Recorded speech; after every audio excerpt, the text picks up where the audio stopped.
जय श्री राम, हर हर महादेव। मैं अधिवक्ता बागेश श्रीवास्तव वाराणसी से पुनः आप लोग के समक्ष उपस्थित हूँ एक नया वीडियो लेकर। विषय है दंड प्रक्रिया संहिता 1973। इस प्रोसीजरल लॉ पे लगभग 10 वीडियो मैंने अपने यूट्यूब चैनल पर अपलोड कर दिया है, कृपया आप लोग जरूर देखिएगा। मेरा जो भी वीडियो है तुलनात्मक अध्ययन से संबंधित होता है, ताकि एग्जाम के पॉइंट ऑफ व्यू से तो इम्पॉर्टेंट होता ही है, प्रैक्टिकल रूप में जब आप वकालत करते हैं तो उसके पर्पज से भी आपके लिए बहुत ही लाभदायक होता है। तो कृपया इस वीडियो को मिस न करें। इसमें प्री के भी क्वेश्चन समाहित होते हैं और मेंस को भी लिखने के लिए क्वेश्चन बहुत ही लाभदायक होते हैं। खासकर उत्तर प्रदेश हाई जुडिशरी से संबंधित यदि क्वेश्चन बनते हैं तो इसी तरीके के क्वेश्चन बनते हैं। वहाँ 2 पन्ने 3 पन्ने के क्वेश्चन नहीं बनता है। वहाँ केवल ये देखा जाता है कि आपका प्रोसीजरल लॉ पे कॉन्सेप्ट क्लियर है कि नहीं है। तो हम आज चर्चा करेंगे धारा 154 पे और धारा 164 का उपधारा 5 क पे। इसका तुलनात्मक हम चर्चा करेंगे, क्योंकि इसमें कुछ अमेंडमेंट हुआ है सन 2013 में, तो उसको देखते हुए और विलम्ब से एफआईआर करने पे क्या स्थिति होती है, या अभियुक्त द्वारा ही एफआईआर दर्ज कराया जाता है तो उस स्थिति में क्या होती है, उसका हम लोग केस लॉ के तहत जो है अध्ययन करेंगे। और वीडियो स्टार्ट करने से पहले, विषय पे आने से पहले मेरा अनुरोध है कि अभी तक मेरे इस चैनल को जिन व्यक्तियों द्वारा सब्सक्राइब नहीं किया गया है कृपया सब्सक्राइब जरूर कर लें, बेल आइकन पर क्लिक कर दें, ताकि जब भी कोई मैं वीडियो अपलोड करूं तो उसकी सूचना आपको तुरंत मिल जाए। और वीडियो पसंद आए तो लाइक जरूर करिए। आते हैं विषय पर। जब हम धारा 154 को देखते हैं तो उसमें 3 उपधाराएं हैं। 154 में कहीं भी यह नहीं लिखा है कि एफआईआर है, लेकिन चूंकि 154 की जो भाषा है उसको देखते हुए यही लगता है कि प्रथम सूचना रिपोर्ट जो संज्ञेय मामले में होता है वो इसी धारा में किया जाता है। तो जो भी अपराध का जो प्रथम दृष्टिया जो सूचना किसी थाने पे दी जाती है, तो इस धारा के अधीन जो उपधारा की गई है वही एफआईआर है। यानी कि फर्स्ट इंफॉर्मेशन रिपोर्ट जो होती है उसको शॉर्ट फॉर्म में हम लोग एफआईआर कहते हैं। अब एफआईआर के बारे में जब हम तीनों क्लास को देखते हैं तो उसमें एक अथॉरिटी दी गई है कि जब भी कोई संज्ञेय अपराध है और उसको किया जाता है तो पुलिस थाने के भारसाधक अधिकारी द्वारा उसको या तो खुद लिखा जाएगा या उसके निर्देशाधीन किसी व्यक्ति से लिखवाया जाएगा। इस बात की जो उल्लेख है वो उपधारा 1 में है। और यदि मौखिक दिया गया है तो उसको खुद जो है लिखित कराया जाएगा या अपने निर्देशाधीन लिखित करवाया जाएगा, और उस पर जो व्यक्ति इंफॉर्मेशन दे रहा है उस अपराध के संबंध में उस व्यक्ति का दस्तखत भी करवाया जाएगा। इसके बाद जो अमेंडमेंट हुआ है वो अमेंडमेंट प्रोविजो के रूप में है कि यदि कोई लैंगिक अपराध किया जा रहा है किसी महिला के विरुद्ध, जैसे जो धारा आईपीसी की जो धाराएं हैं 354 है, 354 क है, ख है, ग है, घ है, तथा धारा 76 है, धारा 76 A B C D A D B.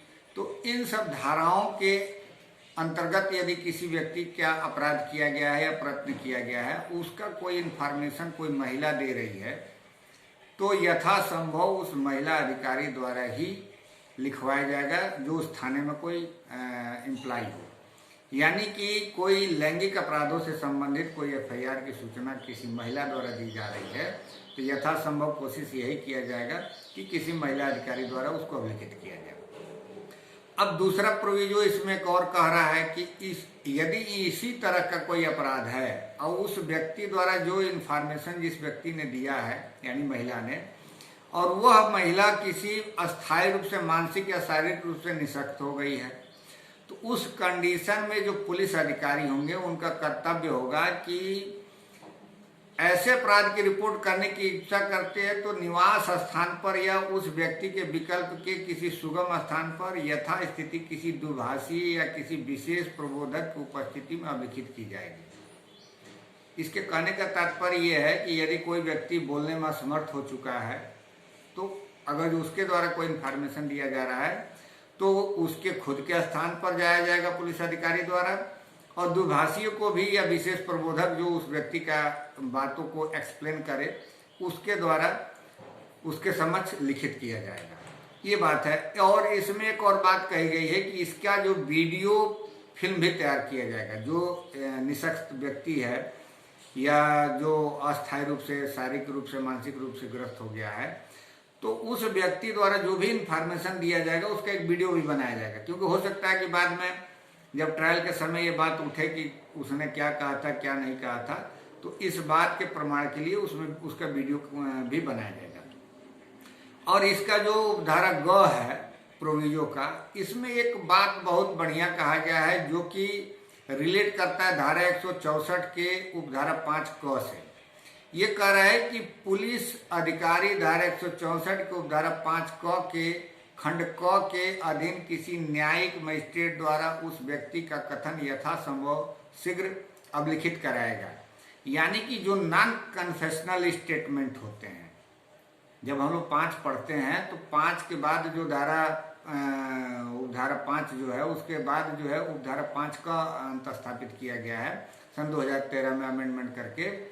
तो ये नॉन कन्फेशनल स्टेटमेंट की बात करता है और ये अभियुक्त के कन्फेशन की बात नहीं कर रहा है या किसी पीड़ित की बात नहीं कर रहा है। ये वो बात कर रहा है कि या तो पीड़ित भी हो सकता है उसमें, या कोई ऐसा व्यक्ति हो सकता है जो इन्फॉर्मेशन दे रहा है, जो प्रथम सूचना रिपोर्ट की बात कर रहा है। तो उस व्यक्ति का स्टेटमेंट 164 के उपधारा 5 के तहत नियरेस्ट जो मजिस्ट्रेट होंगे उपलब्ध, उनके यहाँ ये दर्ज कराया जाएगा। तो ये बातें आपके धारा 154 में दी गई हैं और प्रैक्टिकल के दृष्टिकोण से, व्यवहारिक दृष्टिकोण से, या आप कह लीजिए परीक्षा के दृष्टिकोण से, यह धारा बहुत ही महत्वपूर्ण हो जाता है अमेंडमेंट के बाद।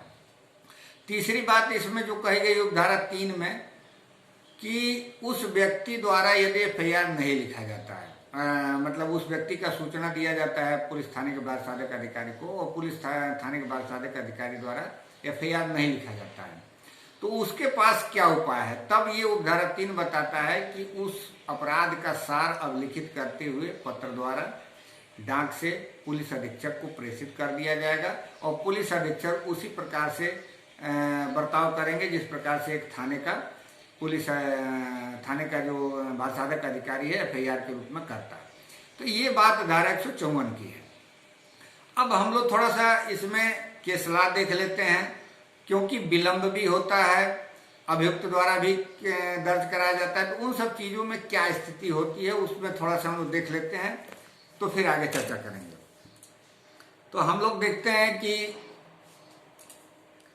इसमें एक केस है अरविंद कुमार बनाम बिहार राज्य।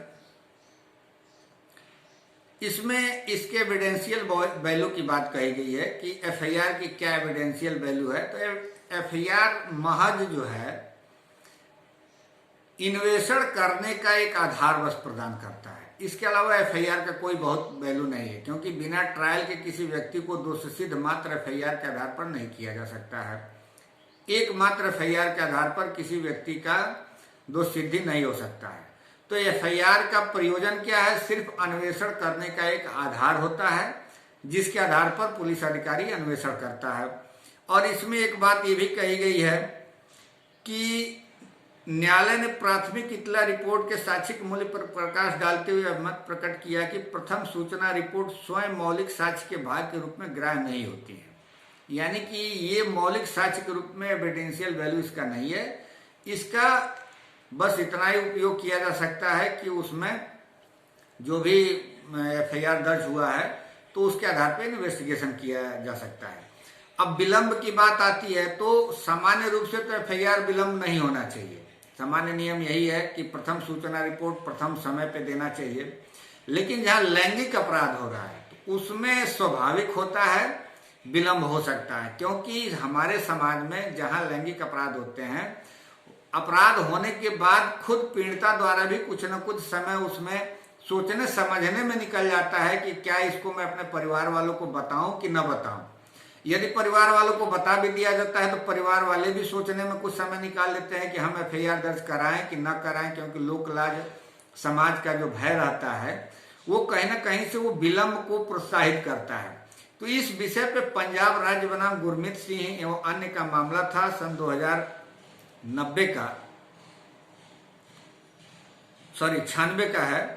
ये सुप्रीम कोर्ट का है। इसमें ये कहा गया है कि बलात्कार जैसे लैंगिक अपराध के मामलों में दंड प्रक्रिया संहिता की धारा 154 के अधीन प्रथम सूचना रिपोर्ट फाइल करने में देरी की जाना प्राय आम बात है तथा यदि परिवादिनी के पास इसके लिए पर्याप्त कारण हो तो इस पर विशेष महत्व नहीं दिया जाना चाहिए। यानी कि किसी लैंगिक अपराध के संबंध में कोई विलंब से एफआईआर दर्ज कराई जाती है तो ये कोई मटेरियल फॉल्ट नहीं कहा जाएगा इसको। इससे कहीं से भी ट्रायल नहीं प्रभावित होगा, कहीं से भी कोई फैक्ट प्रभावित नहीं होगा, बशर्ते कि विशेष कारण, पर्याप्त कारण होना चाहिए। अब पर्याप्त कारण किसको माना गया है? इसी लोकलाज को माना गया है इस केस में कि यदि कोई लोकलाज के भय के वजह से यदि विलंब कारित करते हुए एफआईआर दर्ज कराता है महिला या उसके परिवार द्वारा तो वह एक पर्याप्त कारण माना जाएगा और ये कोई तात्विक त्रुटि नहीं होगी। यह बात पंजाब राज्य बनाम गुरमीत सिंह एवं अन्य सन 1996 के मामले में कहा गया था और आज तक इन्हीं बातों को लगातार सुप्रीम कोर्ट द्वारा कंसीडर भी किया जाता रहा है। अब आते हैं, हम लोग देख लेते हैं एक और हरपाल सिंह बनाम देवेंद्र सिंह के मामले में। ये आपका भी 1997 का है, ये भी सुप्रीम कोर्ट का है। इसमें कहा गया है कि प्रथम सूचना रिपोर्ट अपराध कारित होने के 4 घंटे बाद दर्ज कराई गई थी क्योंकि सूचना दर्ज कराने वाले व्यक्ति पहले आहत व्यक्ति का जीवन बचाने के प्रयास में लगे थे। उच्चतम न्यायालय ने इसे विलंब का पर्याप्त कारण मानते हुए अब निर्धारित किया कि ऐसे मामलों में न्यायालय द्वारा आडंबर युक्त दृष्टिकोण न अपनाते हुए व्यवहारिक दृष्टिकोण अपनाया जाना चाहिए। कितना बढ़िया जजमेंट है। एक प्रैक्टिशनर के लिए यदि 4 घंटा 5 घंटा किसी व्यक्ति का विलंब भी हो जाता है तो उस विलंब का किसी भी प्रकार से विचारण में कोई प्रभाव नहीं पड़ने वाला है।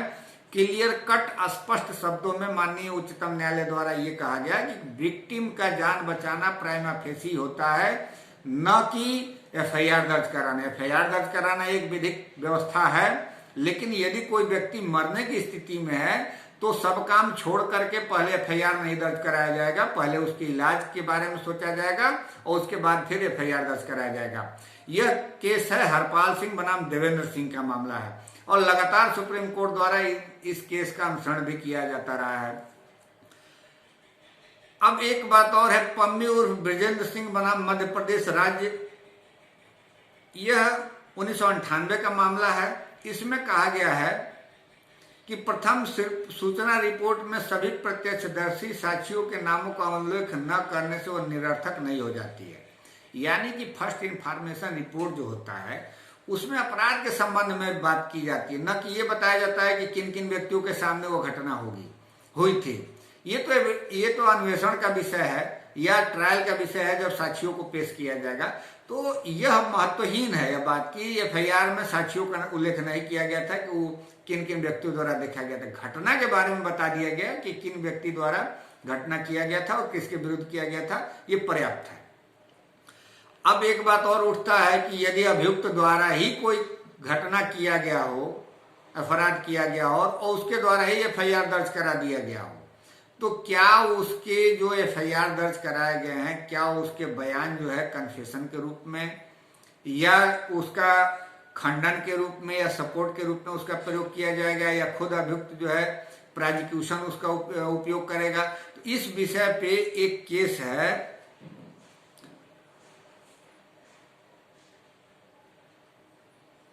वो है निसार अली बनाम उत्तर प्रदेश राज्य का और बहुत ही इंपॉर्टेंट केस है ये। इसमें कहा गया है कि किसी मामले में यदि अपराध की घटना के बारे में इत्तला स्वयं अभियुक्त ने की हो तो उस दशा में उस इत्तला का उपयोग न तो उसके कथनों के खंडन के लिए और न अनुसमर्थन के लिए प्रयुक्त किया जा सकता है, क्योंकि अभियुक्त को अभियोजन का साक्षी नहीं बनाया जा सकता है।